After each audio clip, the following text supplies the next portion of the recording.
Autrement dit, Cube Radio. Cube Radio. Cube Radio. En direct à LCN. On s'en va rejoindre notre collègue Philippe-Vincent Foisy. Salut Philippe-Vincent. Salut Audrey. Ça a brassé pas mal en fin de semaine là, à ce qui a trait à la question de l'ingérence chinoise. D'abord, il y a David Johnston qui a démissionné. Et là, le gouvernement, de ce qu'on comprend, ouvre la porte à une enquête. Oui, puis en fait, il laisse quasiment entendre que la porte a toujours été ouverte, mais c'est à l'opposition maintenant de proposer, parce que l'opposition se plaint trop dans ce dossier-là. Ça a été vraiment un dossier haut en rebondissement, puis en plus, bon, la Chambre siège à Ottawa encore, donc ça devrait continuer de faire jaser aujourd'hui. Monsieur Johnston, dans la surprise presque générale, lui qui s'accrochait à ce poste-là, qui était, mais qui était même allé en comité parlementaire pour défendre son choix, puis que non, il n'était pas question qu'il démissionne, a comme vu la lumière. Bon, certains vont dire quelques mois trop tard. Là, il aurait peut-être dû l'avoir dès le début puis se dire c'est peut-être pas moi la meilleure personne pour faire ce travail-là puis que le mandat qui m'est donné n'est pas nécessairement le bon mandat actuellement. Après, est-ce que le gouvernement est encore capable de s'en sortir, pas d'enquête publique? Je pense que c'est la question que beaucoup se posent et le gouvernement va peut-être réussir à trouver un filon en disant on peut s'entendre sur une personne, on peut s'entendre qu'ultimement cette enquête-là sur l'ingérence étrangère peut se faire, mais que quand on va aller autour, parce que une enquête publique, ça peut être fait de plusieurs façons, donc peut-être que le gouvernement va réussir encore à s'en tirer en disant oui, mais on veut vraiment mettre l'emphase, par exemple, sur les mesures à prendre plutôt que d'essayer de comprendre ce qui s'est passé. Donc, j'ai hâte de comprendre un peu mieux la stratégie du gouvernement là-dedans, parce qu'on sent que la pression, elle est importante. Beaucoup de monde à qui je parlais se disait, regardez, l'été va passer. Même moi, j'avais l'impression, l'été va passer, puis on va essayer de tourner la page puis de passer à un autre sujet. Est-ce qu'on fait juste s'acheter du temps en fin de session comme ça, ou on veut véritablement aller de l'avant avec quelque chose de concret? On devrait mieux le comprendre là, dans les prochains jours à la Chambre des communes, mais vraiment grosse surprise. Et là, l'opposition a maintenant la balle dans son camp. Donc, c'est à l'opposition, conservateurs, bloquistes, néo-démocrates, de trouver une solution. Si vous avez réclamé l'enquête publique, parfait, faites une proposition concrète. Dites qui ferait un bon commissaire. Dites à peu près c'est quoi les contours, c'est quoi la durée.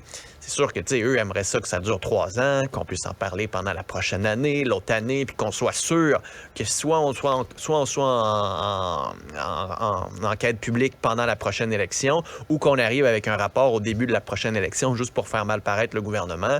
Il va falloir que ce soit pas trop partisan comme suggestion de l'opposition pour que ce soit crédible et qu'on puisse aller de l'avant. Mais la pression est tellement grande pour essayer de comprendre ce qui se passe. Le gouvernement n'a pas vraiment le choix de donner un petit peu quelque chose à la population qui est de plus en plus inquiète. Là. Parlons du projet de loi qui a été déposé un peu la dernière minute là, en fin de semaine sur le logement.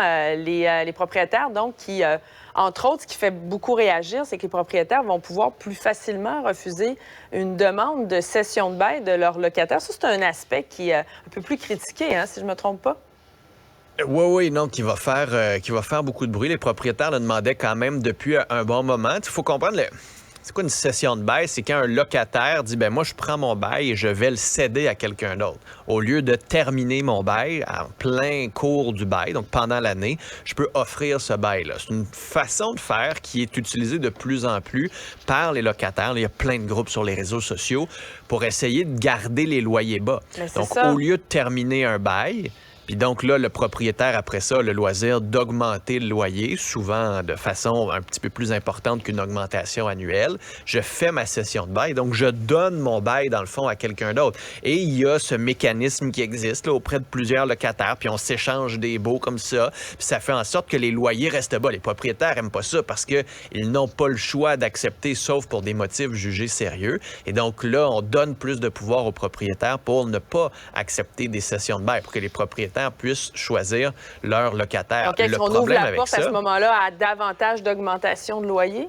Bien, c'est ça, exact. C'est qu'on n'arrive pas de l'autre côté avec une autre mesure pour dire, on a mis en place des lois au Québec, notamment les mécanismes pour assurer qu'on n'ait pas de hausse faramineuse de loyer, sauf qu'il n'y a pas de registre de loyer. Fait que, tu sais, dans un marché capitaliste, normalement, tout le monde est censé avoir accès à l'information, ce qui n'est pas le cas en ce moment. Parce que si tu as un registre des loyers, tu es capable de dire au propriétaire, non, tu n'as pas le droit de me demander ce loyer-là parce que ton dernier loyer était X et que tu n'as pas fait de rénovation. Mais on est dans dans un contexte de pénurie de logement. Les locataires n'iront pas faire ça parce qu'en ce moment, les locataires se cherchent à tout prix. Il y a des files d'attente pour visiter certains appartements. Donc, c'est les propriétaires en ce moment qui ont le gros bout du bâton. Et donc, ce qui est un peu particulier avec ce projet de loi, c'est qu'on ne donne pas grand-chose aux locataires. On encadre un peu mieux les évictions. Mais en même temps, quand tu te fais mettre dehors, tu te fais quand même mettre dehors, puis tu as besoin de te trouver un logement.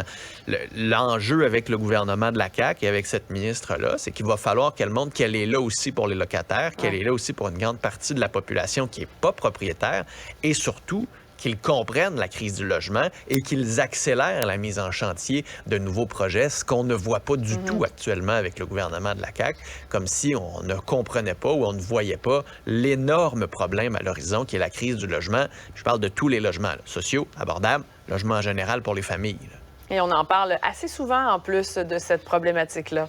Merci Philippe Vincent.